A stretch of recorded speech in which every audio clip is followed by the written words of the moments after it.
He was a veteran, which was just a softer name for a man who had seen too much and was now left with only the echoes. His world had shrunk to the size of his forge, a stone and timber sanctuary nestled in the last fold of the foothills before the mountains clawed at the sky. Here, the only orders he followed were the demands of the steel in his fire. The only company he kept was the hiss of the quenching tub and the rhythmic sigh of the bellows. The war was 15 years gone, but its dust had settled deep into his bones. His name was Cale, though he had not heard it spoken by another soul in nearly a decade. He had his routine.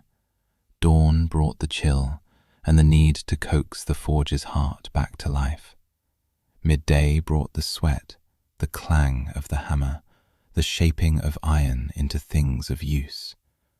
Ploughshares for the distant valley farmers, hinges for their doors, nails for their coffins. Dusk brought the ache in his back and the quiet meal eaten alone by the hearth. It was a small life, a walled-off life, and that was how he wanted it.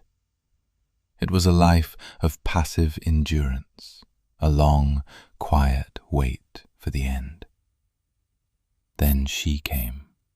The storm that brought her was a beast, a wild thing of wind and lashing rain that turned his packed dirt yard into a sea of mud. It tore at the roof shingles and screamed through the gaps in the old timber walls. Cale was banking the forge for the night, the orange glow painting ghosts on the racks of tools, when he heard it. Not the storm, something else. A sound like a side of beef being dragged through gravel. He stilled, his hand hovering over the coals. His solitude had made his senses sharp. He knew the sounds of his land, the cry of a hawk, the rustle of a deer in the undergrowth, the distant howl of a wolf pack. This was none of those. It was a sound of pain. He took a heavy iron poker from its stand beside the forge. The metal was cool and solid in his hand, a familiar weight. He did not want trouble. He had spent a lifetime building a wall around himself to keep trouble out. But he had also been a soldier, and the instinct to face a threat, to know its shape, was older than his desire for peace. He unbarred the heavy oak door. The wind hit him like a fist, driving rain into his face. The world outside was a churning chaos of black and grey. He held his lantern high, its flickering light cutting a weak yellow swath through the downpour. And he saw her.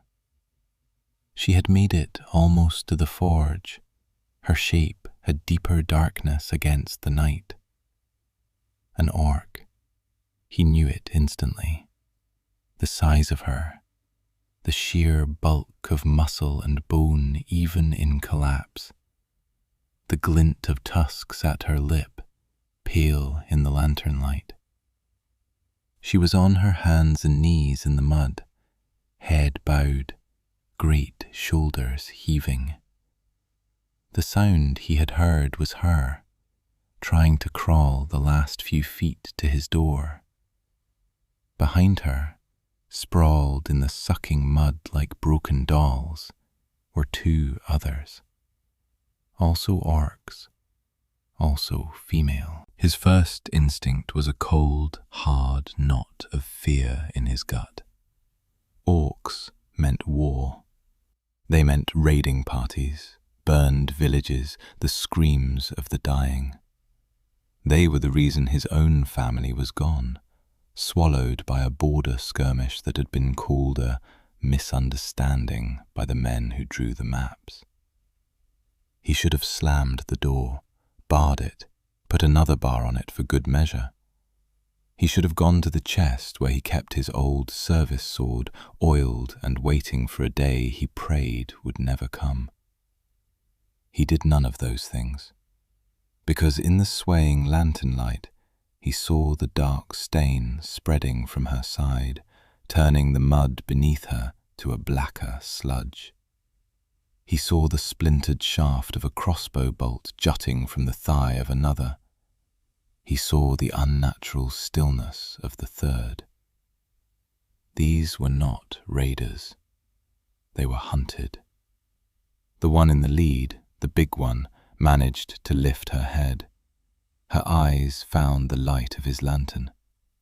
They were not the red, demonic coals of the war stories. They were green, a deep forest green, and they were filled with a defiant, burning exhaustion.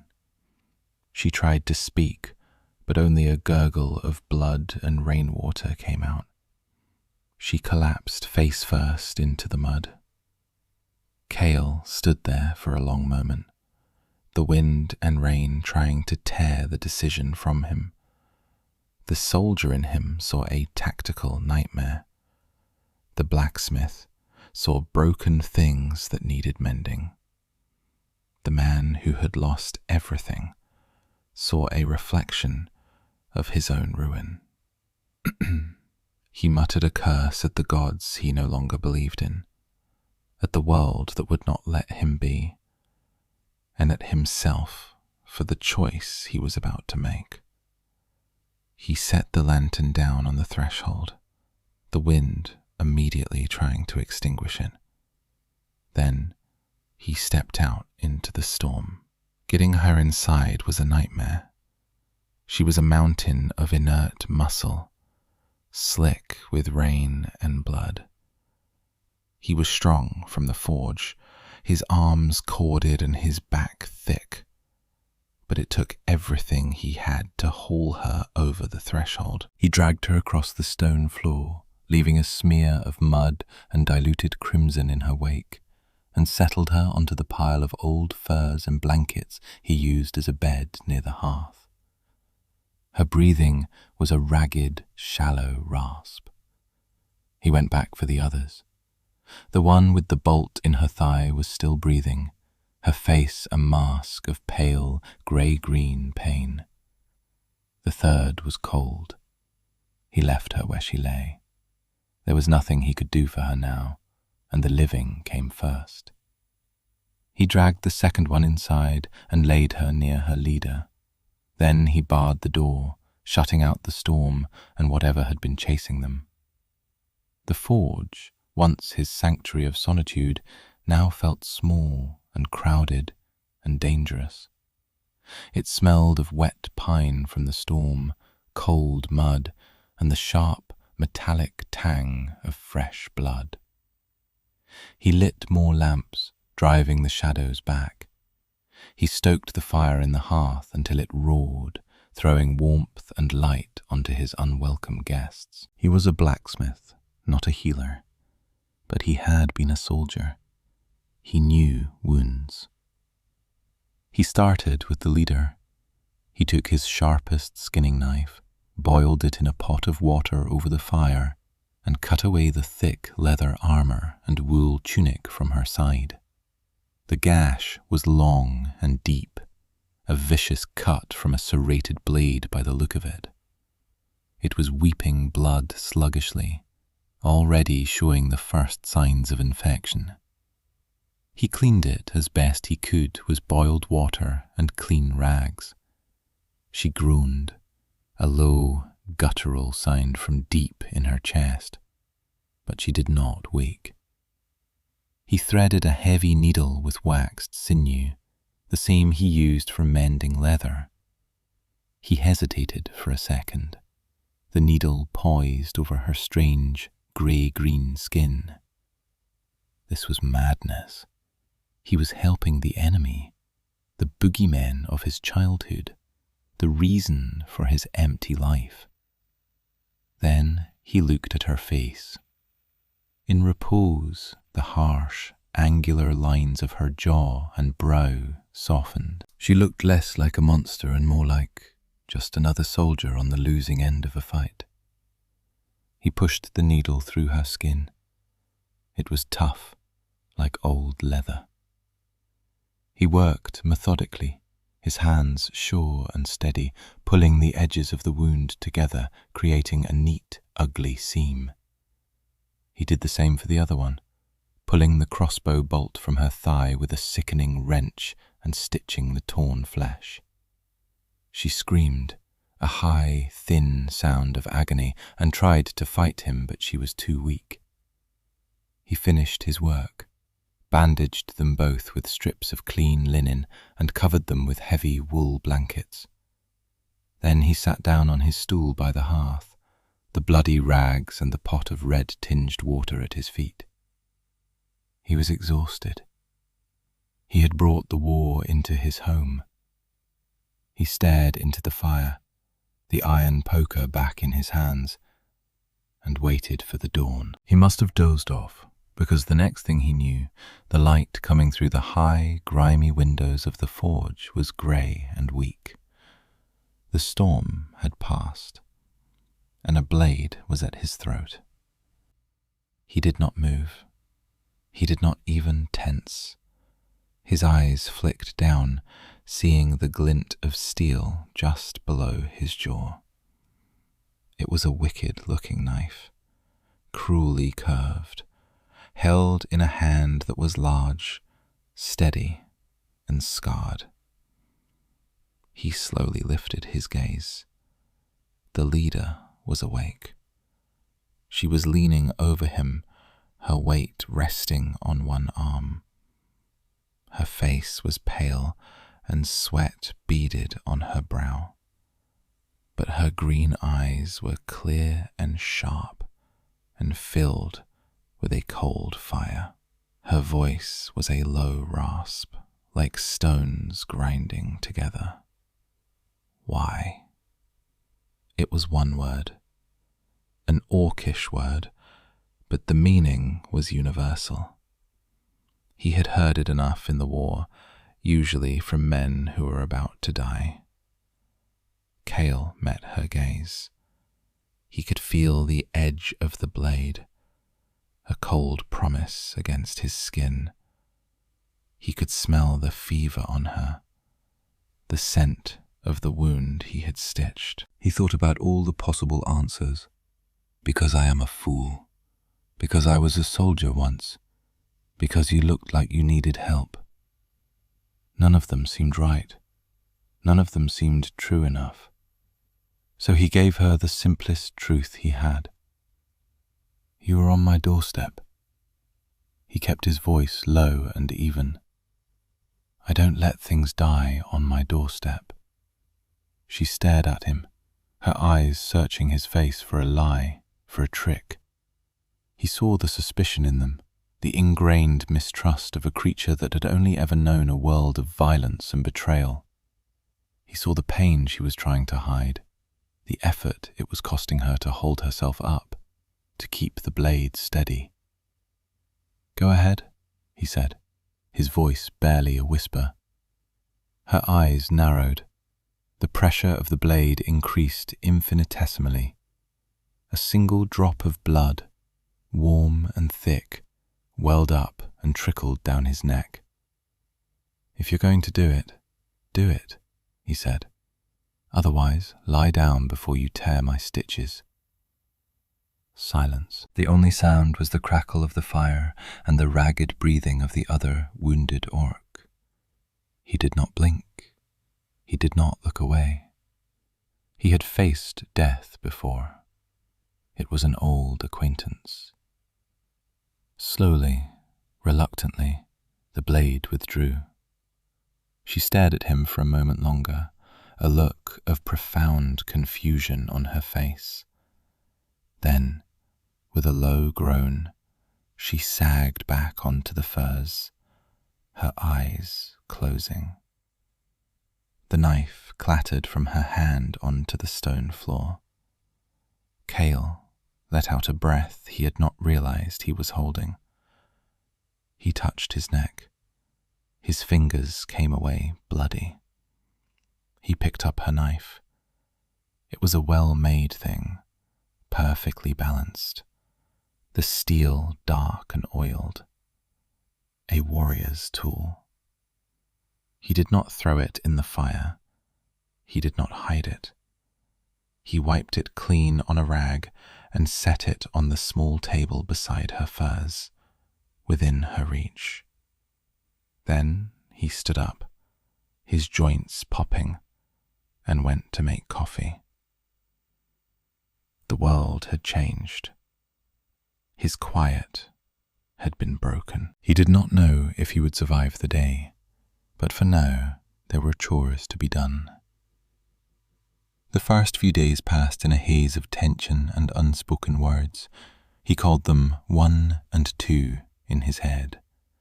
1 was the leader, Grisha, he learned later. 2 was the other survivor, Zoga. They were suspicious of everything he did. When he brought them broth, they watched him, their eyes following the spoon from the pot to the bowl as if expecting him to poison it. Grisha would take the bowl, sniff it, and only then allow Zoga to eat. She herself ate last, and only a little, her gaze never leaving him. He understood. Kindness was a currency they did not trade in. They expected a price, a trick. He offered neither. He simply tended their wounds, kept the fire going, and gave them food and water. He went about his own routine as best he could. He worked the forge, the familiar rhythm of the hammer a comfort. The clang of steel on steel was a language he understood. He could feel their eyes on him as he worked, their silent judgment following his every move. They were warriors. They saw his forge-honed strength, but they also saw a man who was not a warrior. A soft human, a non-threat, or worse, a trap. On the third day he went outside to bury the one who had not made it. He chose a spot under the old pine tree at the edge of his property. The ground was hard, but he was used to hard work. He dug the grave deep, a sign of respect he was not sure why he was giving. When he was finished, he stood for a moment, head bowed. He did not know their rituals, their gods, their words for the dead, so he said nothing. He just stood in silence, a man paying a debt to a ghost. When he returned to the forge, Grisha was standing by the door. She had pulled herself up, leaning heavily against the doorframe. She looked out at the fresh mound of earth under the pine tree. She said nothing, but he saw something in her eyes shift, a flicker of something other than suspicion. It was gone as quickly as it came, replaced by the same hard, guarded mask. But he had seen it. The thaw, when it came, was slow and almost imperceptible. It began with Zoga. Her leg was healing faster than Grisha's side. She started to move around the forge, limping but determined. One morning, Kale woke to find the pile of firewood he kept by the hearth had been restocked. He had not done it. He looked over at Zoga. She was sitting by the fire, sharpening her axe with a whetstone, her face a study in concentration. She did not look at him, but the message was clear. Contribution, reciprocity. A few days later it was Grisha. She was still weak, her movements slow and deliberate. He came in from the forge, covered in soot and sweat, to find her at his cooking hearth. She had one of his iron pans and was scraping at the burnt grease and remnants of his last solitary meal with the edge of her knife. It was a menial, clumsy act. The scraping sound set his teeth on edge. This was a war chief, a leader of warriors, brought low to scrubbing his dirty cookware. There was something profoundly wrong about it. He walked over and gently took the pan from her hand. She stiffened, her hand flying to the hilt of the knife she now wore tucked into her belt. Her eyes flashed with the old suspicion. "You'll ruin the pan," he said, his voice rough. "And the knife." He did not look at her. He looked at the pan, at the sorry state of his own housekeeping. He pushed her gently but firmly towards the stool he had vacated. "Sit." For a moment he thought she would refuse. He felt the tension in her, the proud warrior's refusal to be ordered, to be cared for. Then, with a quiet sigh that seemed to carry the weight of 100 battles, she sat. He went to work. He cleaned the pan properly, with hot water and sand. He pulled out the last of his salted pork, a handful of withered potatoes, and an onion. He chopped them with practiced efficiency and threw them into the pan to sizzle. The forge filled with the smell of frying meat and onions, a scent of hearth and home that felt alien in this new context. He did not speak. She did not speak. Zoga watched them both from her corner, silent and still as a stone. When the food was cooked, he divided it into 3 portions on his 3 tin plates. He handed one to Zoga. He handed one to Grisha. He took the last for himself. He sat on his own stool across the hearth from them and began to eat. He ate slowly, not looking at them. After a moment, he heard the sound of them eating too. It was the first meal they had shared, not as keeper and prisoners, not as healer and patience, but as 3 people sharing a fire and a plate of hot food. When he was finished, he looked up. Grisha was watching him. Her plate was clean. The hard mask was gone. In its place was a look of weary, cautious gratitude, and something else, something that looked almost like respect. "Your name," she said. Her voice was still a rasp, but the grinding edge was gone. "Kale." She nodded slowly. "Kale," she repeated, testing the sound of it. "I am Grisha. This is Zoga." It was a beginning. A fragile, uncertain thing, forged in a quiet moment over a shared meal. Life in the forge found a new rhythm. It was no longer his solitude, but a shared, quiet space. The days were filled with the sounds of his hammer, but now they were punctuated by the scrape of Zoga's whetstone, or the low murmur of Orcish as the 2 women spoke by the fire. They began to contribute in earnest. Zoga, her leg now strong enough to bear her weight, took over the woodpile. She wielded an axe with a terrifying, beautiful efficiency, felling dead pines and splitting logs with single, precise strokes. Soon a mountain of perfectly stacked firewood stood by the forge door, more than he could use in a year. Grisha healed more slowly. The deep gash in her side was a serious wound, and her pride often outstripped her body's limits. But she found her own ways to contribute. She took over the mending of their clothes and armor. Kale watched her one afternoon, her large, scarred hands surprisingly nimble as she stitched a tear in his leather apron with the same sinew he had used on her skin. Her stitches were as neat and strong as his own. He started mending their armor in return. It was battered and broken from their flight. He would take a dented pauldron or a broken greave to his anvil. He would heat the strange, dark orc metal until it glowed, and hammer it back into shape. It was different from the human steel he was used to. It was more stubborn, more resilient. It held its form with a fierce tenacity, like its owners. Grisha would often watch him work, her arms crossed, her expression unreadable. She would watch the way he moved, the way he understood the fire and the steel. She did not understand his craft, he could see that, but she understood mastery. She understood the dedication it took to become a master of a single thing. One night he worked late, trying to finish a particularly tricky piece of Zogger's vambrace.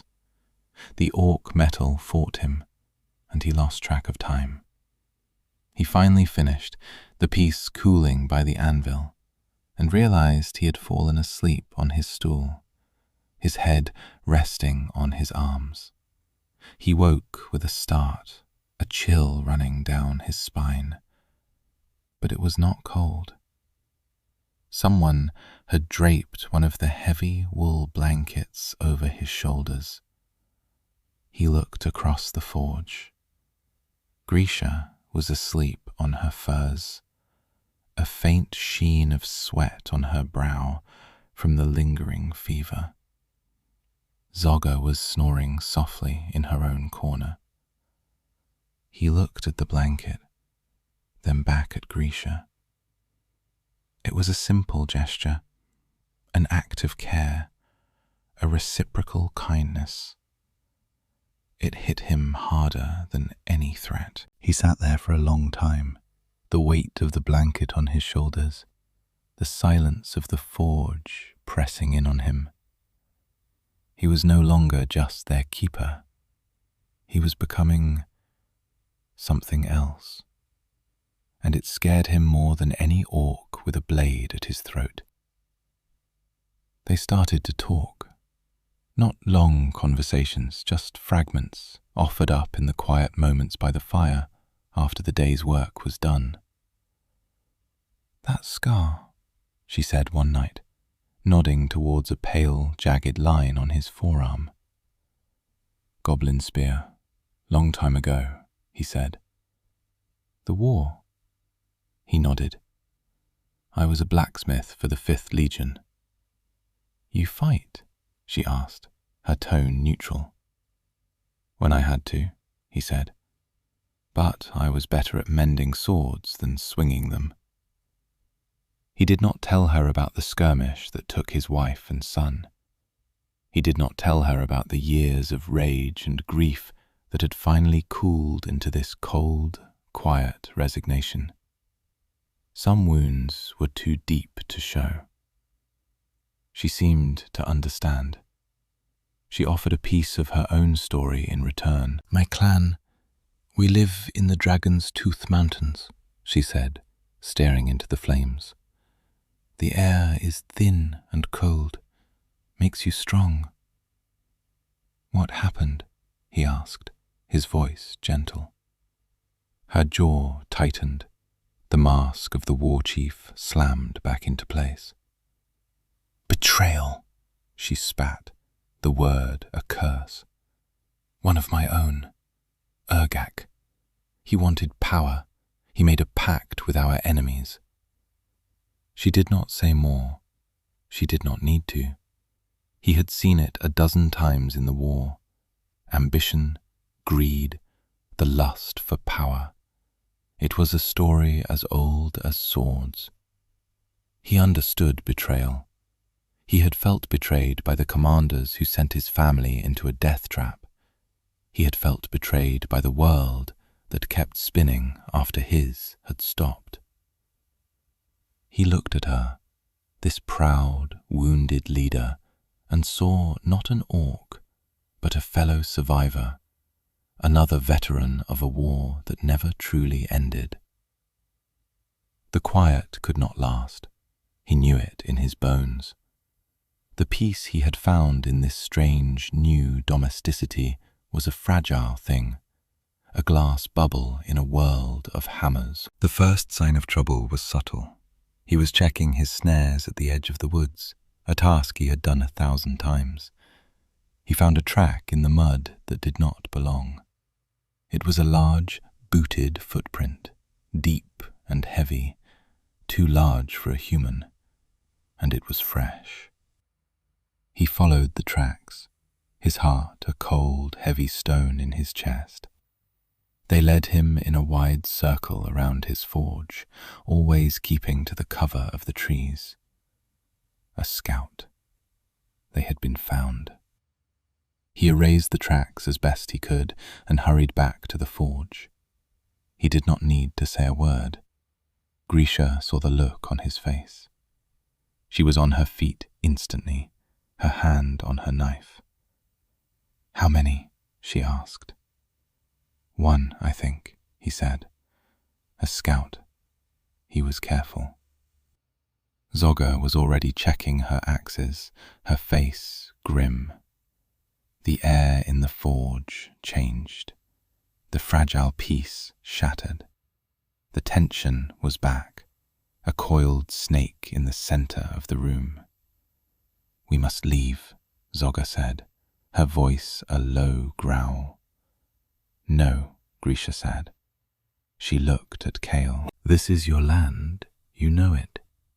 He nodded. "Better than anyone." "The scout will report back," Grisha said. "They will send a small party first, a test." "How do you know?" he asked. "I know Augak," she said, her voice cold as iron. "He is cautious. He will not risk a full assault until he knows what he is facing." Kale thought of his small, isolated forge, his traps for rabbits and deer. He thought of the 2 wounded orc women and the 1 human blacksmith inside. He looked at Grisha. She stood tall, her hand resting on the hilt of her knife. Even wounded, even outnumbered, she radiated an aura of absolute, unshakable command. She was not afraid, and for some reason, that made him less afraid too. "I have some old traps," he said slowly, "for larger game. Bear traps, pitfalls." A slow, predatory smile spread across Grisha's face.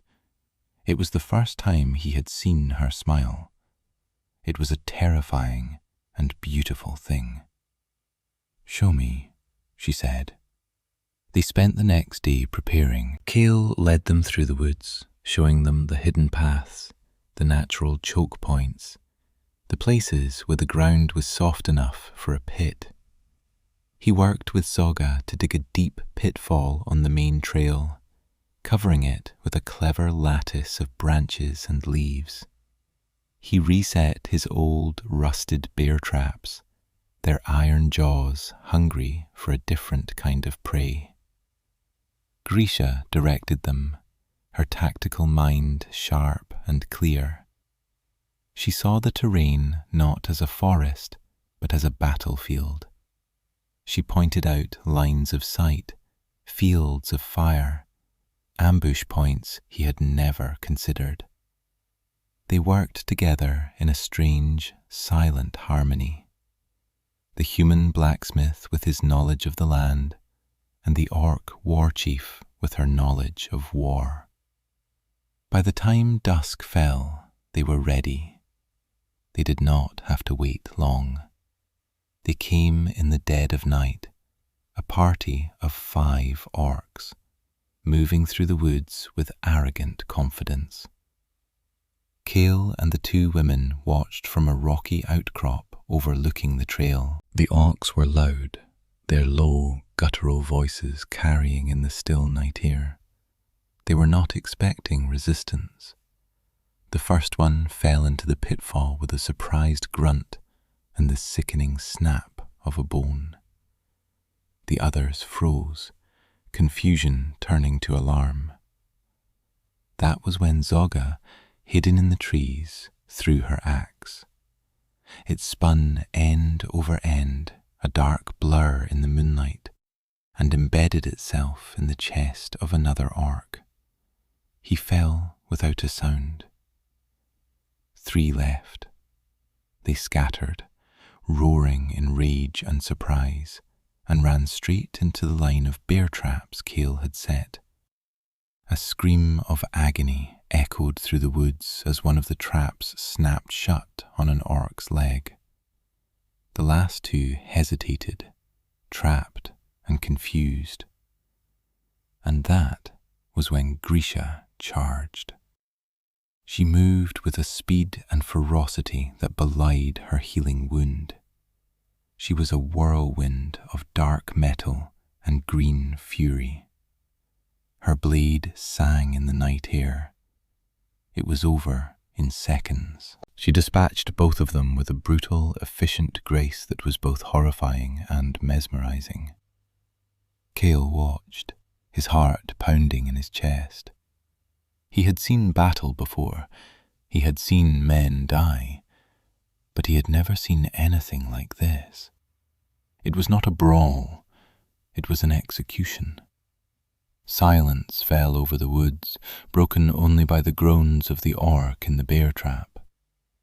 Grisha stood over the last one she had killed, her chest heaving, blood dripping from her blade. She looked up at Cale, her eyes blazing in the moonlight. In that moment, she was not the wounded refugee he had taken in. She was a queen of war, a primal force of nature, and he was standing on her battlefield. Zogga went to deal with the trapped orc. Grisha walked over to Cale. She looked at the carnage, then back at him. "This is not your fight," she said. It was not an apology. It was a statement of fact. "It is now," he said, his voice hoarse. He looked at the bodies of the orcs, at the blood seeping into the forest floor. He felt no triumph, only a cold, weary certainty. "This was just the first wave," he said. "Urgak will know we are here now. He will come himself." Grisha nodded. "Let him come."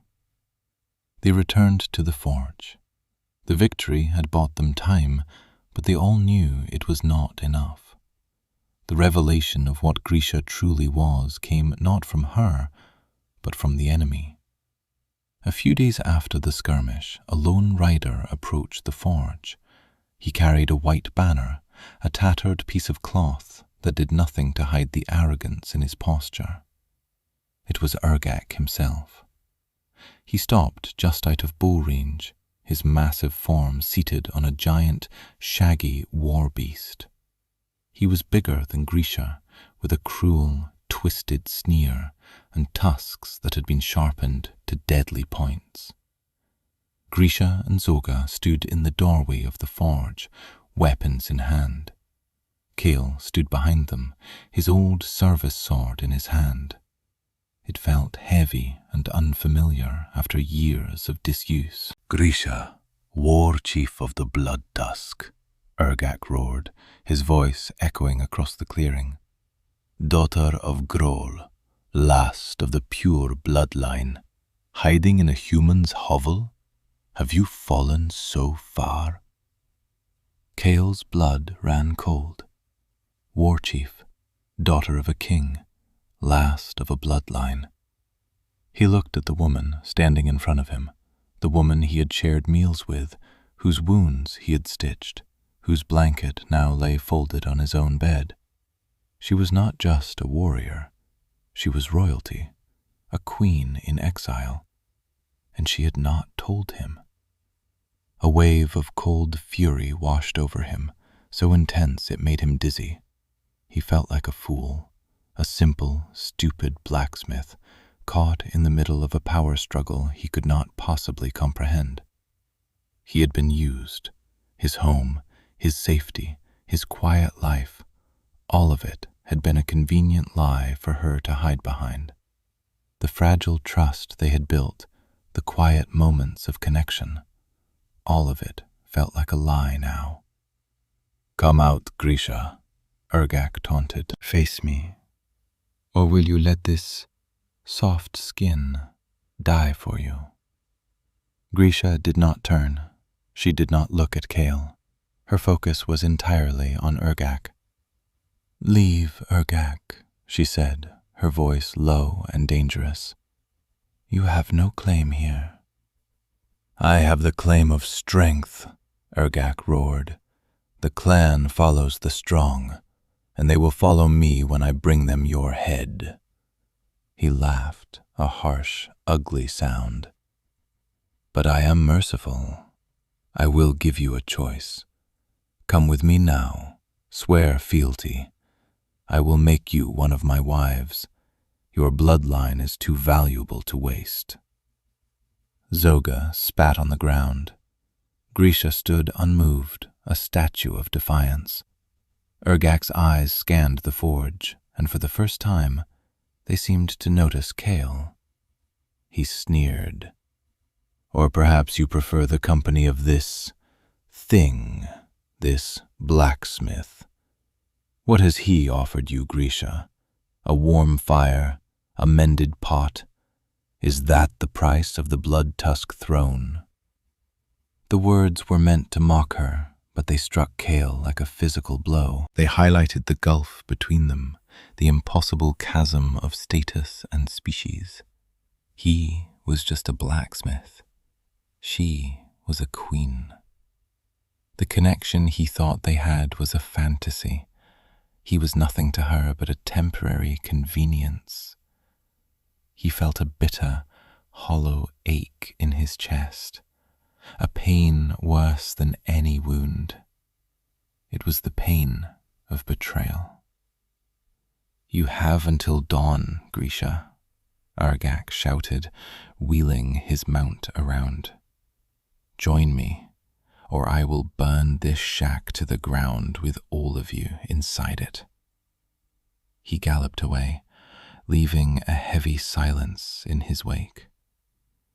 Grisha finally turned. She looked at Kale, her face unreadable. Kale, she began.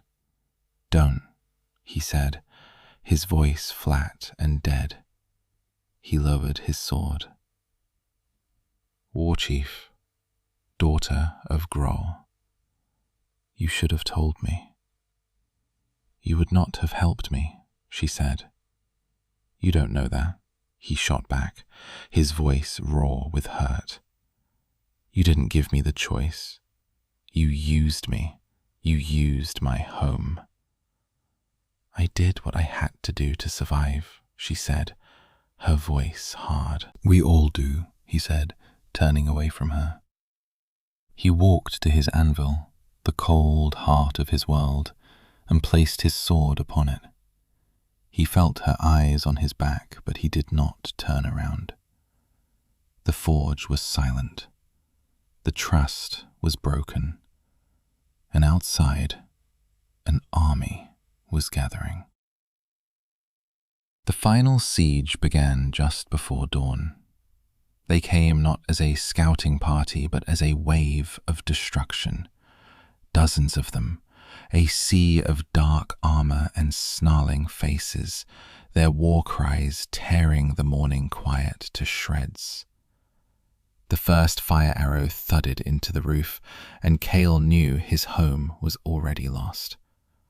There was no time for hurt, no time for betrayal. There was only survival. They had prepared as best they could. Kale had barricaded the windows, leaving small slits to shoot through. He had his old military crossbow and a small supply of bolts. Zoga stood by the main door, 2 axes in her hands, her face a mask of grim determination.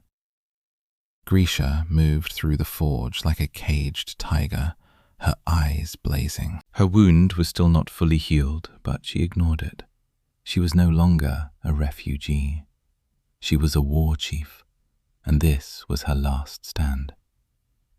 The assault was brutal and relentless. Orcs swarmed the forge, hacking at the door with heavy axes, trying to climb the walls. Kale fired his crossbow from the window, his movements mechanical, his mind numb. He was a blacksmith, not a soldier. Not anymore. But the old training came back, the grim muscle memory of war. He aimed, he fired, he reloaded. He saw orcs fall, his bolts finding their mark. He felt nothing. The roof was on fire now, smoke filling the forge, choking them. The main door began to splinter under the force of a battering ram. It was over. They were going to die here, in the smoke and the flames, surrounded by enemies. And for what? A lie? A misunderstanding? Grisha appeared at his side, her face smudged with soot, her eyes wild. "The back wall," she yelled over the din. "It's the oldest part. Can it be broken?" Cale looked at the stone wall behind his forge. It was old, the mortar crumbling in places. He nodded. "With the big hammer." "Do it," she ordered. "We make our stand outside." It was a suicidal plan, but it was better than dying in a burning box. He grabbed his largest sledgehammer, the one he used for shaping ingots. He swung it with all the strength and rage and despair in his heart. The wall groaned. He swung again. A crack appeared. Behind him, the main door burst open. Orcs poured in. Zoga met them with a roar, her axes a blur of motion. She was magnificent, a whirlwind of death, but she was only one. Cale swung the hammer again and again, his muscles screaming. The wall crumbled. A hole appeared, big enough to crawl through. "Go!" he yelled at Grisha. She did not move. She was watching Zoga. The brave warrior was finally overwhelmed, a dozen blades finding their mark. She went down fighting, taking one more enemy with her. A terrible cry of rage and grief tore from Grisha's throat. She charged into the fray, her blade a silver arc of vengeance. Cale watched in horror. This was it. The end. Then something changed. Grisha stopped fighting. She stood in the center of the burning forge, surrounded by enemies, and raised her blade high. "Urgak!" she bellowed, her voice a clap of thunder that seemed to shake the very foundations of the forge. The fighting stilled. The orcs lowered their weapons, looking towards the door. Urgak stepped through the smoke and flames, a cruel smile on his face. "You called, my queen?" he mocked. Grisha ignored him, her eyes, blazing with an intensity that seemed to burn brighter than the fire around them, found Cale. He was still standing by the broken wall, the heavy sledgehammer in his hand, frozen in disbelief. She pointed her sword at him, not as a threat, as a declaration. "Cale!" she roared, her voice ringing with an ancient, formal power. "You who gave me shelter when I was hunted. You who tended my wounds when I was broken. You who shared your fire and your bread without price. You who saw a warrior, not a monster." The orcs around them murmured, confused. Urgak's smile faltered. "I, Grisha, war chief of the Blood Tusk, daughter of Grohl, offer you the forge bond," she declared, her voice echoing in the sudden silence. "I offer you my steel, my blood, and my name. I offer you a place at my side, not as a thrall, not as a servant, but as my mate, my partner, to stand beside me, to build with me, to rule with me." She plunged her sword into the dirt floor at her feet. "This is my choice," she roared, looking not at Cale, but at Urgak, at all the orcs who had betrayed her. "I choose this man, this blacksmith. His heart is stronger than your steel, Urgak. His integrity is worth more than all your armies." The world seemed to stop. The fire crackled, the only sound in the universe. Keel stared at her, his mind reeling. The forge bond. He did not know what it was, but he understood the weight of it. It was a public declaration, a political act of defiance, a challenge, and an offer of a future he could never have imagined. He looked at her, standing proud and defiant in the ruins of his life, and the hurt, the betrayal, it all melted away. She had not lied to him. She had simply shown him the truth in the only way a warrior knew how, through action, through a choice made in the face of death. Ergak threw back his head and laughed, a harsh, ugly sound. "You are insane," he spat. "You would choose this, human, over your own kind, over me." "I choose honor," Grisha said, her voice quiet but firm. "Something you would not understand." Ergak's face contorted in a mask of fury. "Then you will die with him," he screamed, raising his axe. "No." The voice was not Grisha's. It was Kale's. He dropped the sledgehammer. It landed with a heavy thud. He walked forward, out of the shadows, into the center of the forge. He walked past the stunned orcs, past the body of the brave Zoga, until he stood before Grisha. He looked down at the sword stuck in the ground between them. Then he looked at her. "I accept," he said, his voice clear and steady.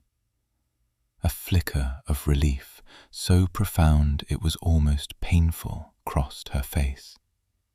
"But," he added, holding up a hand, "on my terms." Ergak snorted in derision. "The little man has terms?" Kale ignored him. He looked only at Grisha. "I will not stand behind you," he said, "or in your shadow. I will not hide that I am human. I will not pretend to be an orc." He took a deep breath. "I am a blacksmith. That is what I am. That is what I will be. I will stand beside you, as an equal, or not at all." He had lived a small life, a life of resignation, but in this moment, standing in the ashes of that life, he felt a sense of clarity he had not known in years. He was choosing, actively choosing, a new life, a dangerous life, a life with purpose. Grisha looked at him, and for the first time he saw her true and unguarded. He saw the vulnerability beneath the warrior's pride. He saw the hope warring with a lifetime of despair. A slow smile spread across her face, the same smile he had seen in the forest, terrifying and beautiful. "Then stand," she said, and she pulled her sword from the earth and offered him the hilt. At that exact moment, a war horn sounded from outside, a deep, resonant call that was different from Ergak's. Confusion spread through Ergak's forces. Grisha's smile widened. "It seems my declaration had more witnesses than I expected," she murmured to Kale. Loyalists, drawn by the news of her survival, or perhaps by her sheer, defiant will. Ergak's face went pale. His overwhelming force was about to be caught between a hammer and an anvil.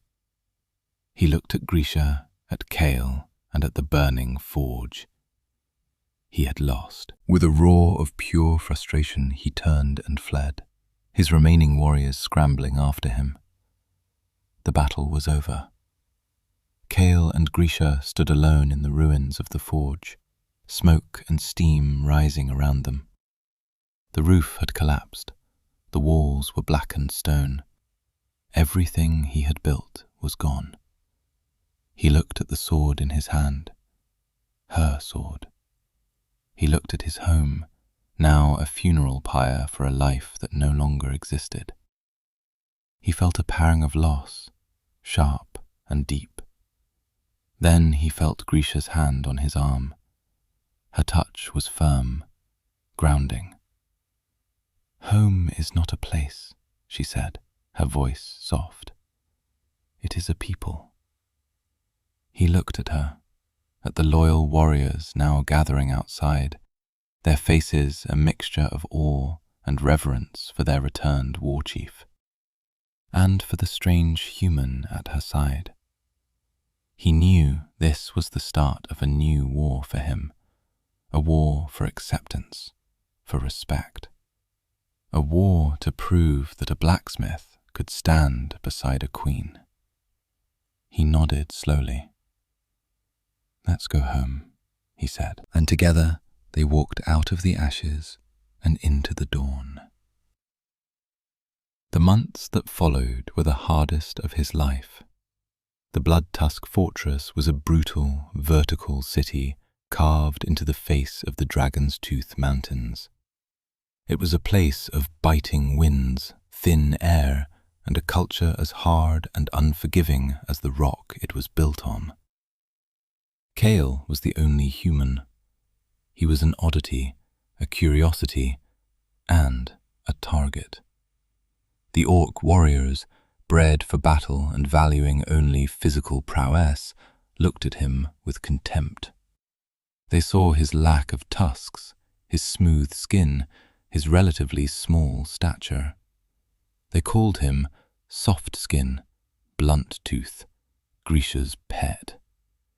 They challenged him constantly, not to formal duels, he was too far beneath them for that, but with casual shoves in the corridors, with sneers and insults just loud enough for him to hear. Grisha's status protected him from open violence, but it could not protect him from the daily grind of their prejudice. He did not fight back, not in the way they expected. He knew he could not win a brawl with a warrior twice his size. To try would be to accept their definition of strength, a definition he could never meet. So he chose a different battlefield.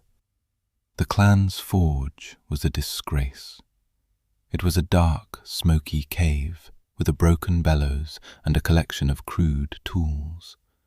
Their steel was brittle, their armor ill-fitting, their blades prone to chipping.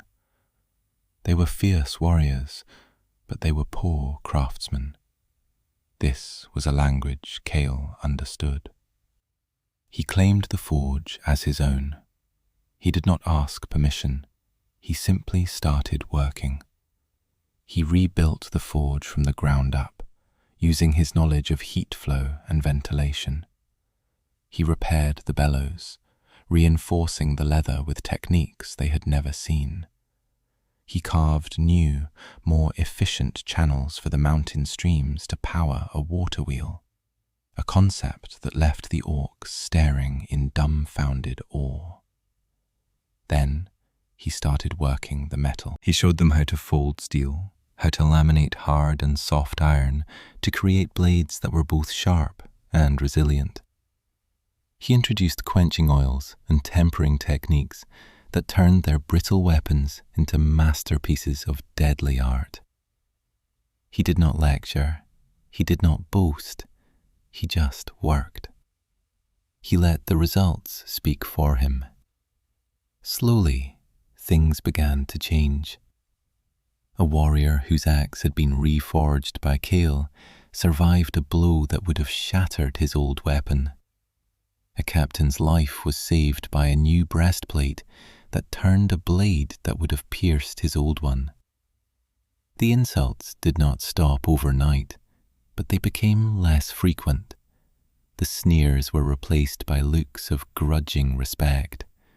Soft skin became iron hand. Blunt-Tooth became Forge Master. He was earning his place, not with his fists, but with his hands, not with their definition of strength, but with his own.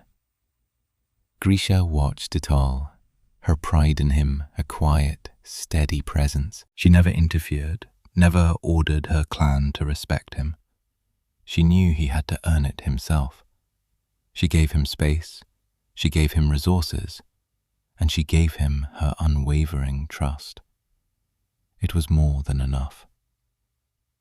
One evening, months after their arrival, she came to the forge. The sun was setting, painting the snow-capped peaks in hues of orange and purple. The forge was warm and alive, the air thick with the smell of coal and hot metal. Kale was finishing a new piece of armor for her, a pauldron intricately carved with the sigil of the Blood Tusk clan. She was preparing for a council of war, a meeting to plan their final assault on Urgak's forces. She stood before him, and he lifted the heavy pauldron to her shoulder. It was a familiar motion. He remembered mending her broken armor in his old forge, the air thick with tension and mistrust. He remembered the feel of the strange, stubborn orc metal under his hammer. Now the metal was his own creation, a perfect fusion of human technique and orcish strength. He moved to fasten the leather straps, his fingers sure and practiced. His hands, calloused and stained from the forge, brushed against the smooth, hard muscle of her shoulder. This time she did not flinch. She did not test him. As he tightened the last buckle, her hand came up and covered his. Her hand was large, scarred, a warrior's hand, but her touch was gentle. She did not speak. She did not need to.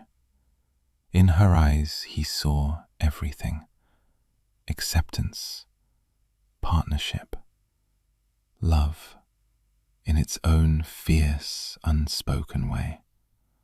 He had been a man hiding from the world, a man defined by what he had lost. She had seen him, not as a tool, not as a pet, but as a man, a blacksmith, her partner. He looked at their hands, intertwined on the polished steel of the pauldron. His, human and scarred. Hers, orc and scarred. Different, but together, creating something new, something strong. He was home. He was finally home.